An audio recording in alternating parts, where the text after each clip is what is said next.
تو حضرت عائشہ صدیقہ رضی اللہ تعالیٰ عنہ فرماتی ہیں کہ جس شخص نے یہ کہا کہ نبی کریم صلی اللہ علیہ وآلہ وسلم نے اللہ کا دیدار کیا تو گویا اس نے جھوٹ بولا۔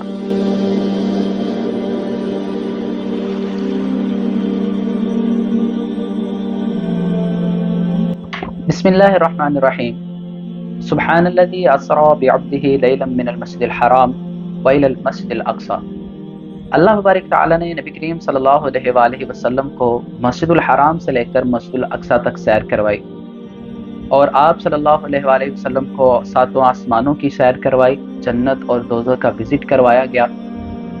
نبی کریم صلی اللہ علیہ وآلہ وسلم نے اپنی وہ معراج کا جو سارا واقعہ تھا وہ کس طرح بیان کیا۔ امام محمد بن اسماعیل بخاری اپنی کتاب صحیح البخاری کے اندر وہ سارا واقعہ نوٹ کرتے ہیں۔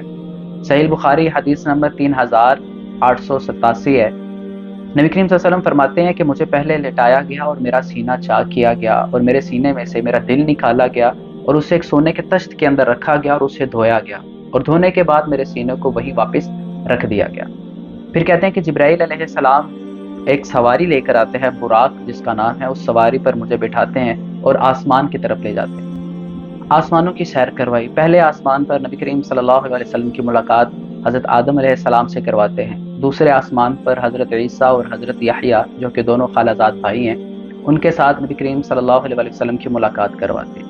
اس طرح تیسرے آسمان کی طرف جاتے ہیں تو وہاں حضرت یوسف علیہ السلام کے ساتھ نبی کریم صلی اللہ علیہ وسلم کی ملاقات کرواتے ہیں۔ چوتھے آسمان پر نبی کریم صلی اللہ علیہ وسلم کی ملاقات حضرت ادریس علیہ السلام سے ہوتی ہے۔ اس طرح نبی کریم صلی اللہ علیہ وسلم کو جب پانچویں آسمان کی سیر کروائی گئی تو وہاں نبی کریم صلی اللہ علیہ وسلم کی ملاقات حضرت ہارون علیہ السلام سے کرواتے ہیں۔ چھٹے آسمان پر نبی کریم صلی اللہ علیہ وسلم کی ملاقات حضرت موسیٰ علیہ السلام سے کرواتے ہیں۔ چھٹے آسمان سے جب آپ صلی اللہ علیہ وسلم آگے بڑھتے ہیں تو حضرت موسیٰ علیہ السلام رونے لگتے ہیں، تو نبی کریم صلی اللہ علیہ وسلم نے ان سے ان کے رونے کی وجہ پوچھی تو موسیٰ علیہ السلام نے کہا کہ میں اس وجہ سے رو رہا ہوں کہ مجھے بتایا گیا کہ میرے بعد ایک لڑکا آئے گا جو کہ نبی ہوگا، اور اس کی امت میری امت سے زیادہ ہوگی، یعنی کہ خود نبی کریم صلی اللہ علیہ وسلم۔ پھر ساتویں آسمان کی طرف جاتے ہیں تو آپ صلی اللہ علیہ وسلم کی ملاقات حضرت ابراہیم علیہ السلام سے کروائی گئی۔ نبی کریم صلی اللہ علیہ وسلم فرماتے ہیں کہ پھر اس کے بعد میرے سامنے سدرۃ المنتہا کو کر دیا گیا، سدرۃ المنتہا کو میرے سامنے کر دیا گیا۔ پھر اس کے بعد 4 نہریں میرے سامنے کر دی گئی، جس میں سے 2 باطنی تھیں اور 2 ظاہری۔ باطنی نہروں کے بارے میں جب نبی علیہ السلام نے پوچھا تو جبرائیل علیہ السلام نے فرمایا کہ ان کا تعلق جنت سے ہے، اور جو 2 ظاہری نہریں تھیں ان کا تعلق نیل اور فرات سے ہے۔ پھر اس کے بعد نبی کریم صلی اللہ علیہ وسلم کے سامنے دودھ اور ایک شراب کا گلاس پیش کیا گیا، اور نبی کریم صلی اللہ علیہ وسلم نے دودھ کے گلاس کو پکڑ لیا تو جبرائیل علیہ السلام نے فرمایا یہی فطرت ہے آپ کی بھی اور آپ کی امت کی بھی۔ پھر اس کے بعد نبی کریم صلی اللہ علیہ وسلم کو 50 نمازوں کا تحفہ دیا گیا۔ جب آپ علیہ السلام واپس آتے ہیں تو موسیٰ علیہ السلام کہتے ہیں کہ اللہ کی طرف سے آپ کو کیا ملا؟ تو نبی علیہ السلام نے فرمایا کہ مجھے 50 نمازوں کا تحفہ ملا۔ تو موسیٰ علیہ السلام نے فرمایا کہ میں اس امت کو جانتا ہوں، میرا تم سے پہلے لوگوں سے واسطہ پڑ چکا ہے، تم اللہ کے حضور اس کی تخفیف کرواؤ۔ نبی علیہ السلام واپس جاتے ہیں سدرۃ المنتہا، اور پھر آپ صلی اللہ علیہ وسلم کی جو 50 نمازیں تھیں ان میں سے 10 کی تخفیف کر دی جاتی ہے۔ پھر واپس آتے ہیں تو موسیٰ علیہ السلام پھر کہتے ہیں کہ آپ ان کی تخفیف کروائیں۔ اس طرح جب آپ صلی اللہ علیہ وسلم جو ہے وہ ریپیٹلی واپس جاتے ہیں تو آخر پہ 5 نمازیں جو نبی کریم صلی اللہ علیہ وسلم پر فرض کر دی گئی کہ آپ کی امت پر 5 نمازیں فرض ہیں۔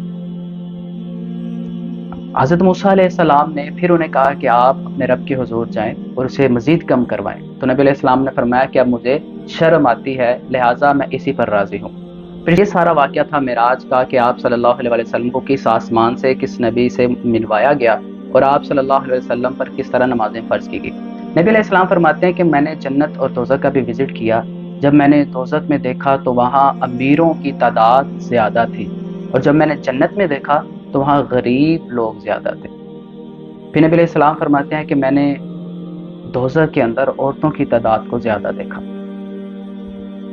تو یہ تو واقعہ تھا معراج کا۔ اس طرح بعض لوگ کہتے ہیں کہ آپ صلی اللہ علیہ وآلہ وسلم نے اللہ وبارک تعالیٰ کو دیکھا۔ اس طرح ایک صحابی نے حضرت عائشہ رضی اللہ تعالیٰ عنہ سے سوال کیا کہ کیا نبی کریم صلی اللہ علیہ وآلہ وسلم نے اللہ وبارک تعالیٰ کا دیدار کیا؟ تو حضرت عائشہ صدیقہ رضی اللہ تعالیٰ عنہ فرماتی ہیں کہ جس شخص نے یہ کہا کہ نبی کریم صلی اللہ علیہ وآلہ وسلم نے اللہ کا دیدار کیا تو گویا اس نے جھوٹ بولا۔ حدیث کے اواخر میں حضرت عائشہ صدیقہ رضی اللہ تعالیٰ عنہ فرماتی ہیں کہ نبی کریم صلی اللہ علیہ وآلہ وسلم نے جبرائیل علیہ السلام کو 2 دفعہ ان کی اصل صورت میں دیکھا۔ تو اس حدیث سے ہمیں پتہ چلتا ہے کہ جو لوگ یہ کہتے ہیں کہ نبی کریم صلی اللہ علیہ وسلم نے اللہ تعالیٰ کا دیدار کیا، تو حضرت عائشہ صدیقہ رضی اللہ تعالیٰ عنہ کی اس روایت کے مطابق وہ شخص جھوٹا ہے۔ تو حضرت عائشہ صدیقہ رضی اللہ تعالیٰ عنہ کے جواب سے ہمیں یہ پتہ چلتا ہے کہ نبی کریم صلی اللہ علیہ وآلہ وسلم نے اللہ بارک تعالیٰ کو نہیں دیکھا۔ البتہ اللہ بارک تعالیٰ سے پردے میں رہ کر آپ صلی اللہ علیہ وآلہ وسلم نے کلام کیا۔ ہمیں من گھڑت روایات سے بچنا چاہیے، ہمیں خرافات سے بچنا چاہیے، اور اس حدیث سے صحیح بخاری اور معراج کے اس واقعے سے ہمیں پتہ چلتا ہے کہ نماز کی کتنی اہمیت ہے، اور اللہ بارک تعالیٰ نے نبی کریم صلی اللہ علیہ وآلہ وسلم کو کتنا پیارا یہ ہمارے لیے تحفہ قرار دیا۔ ھذا ما عندی واللہ اعلم بالصواب۔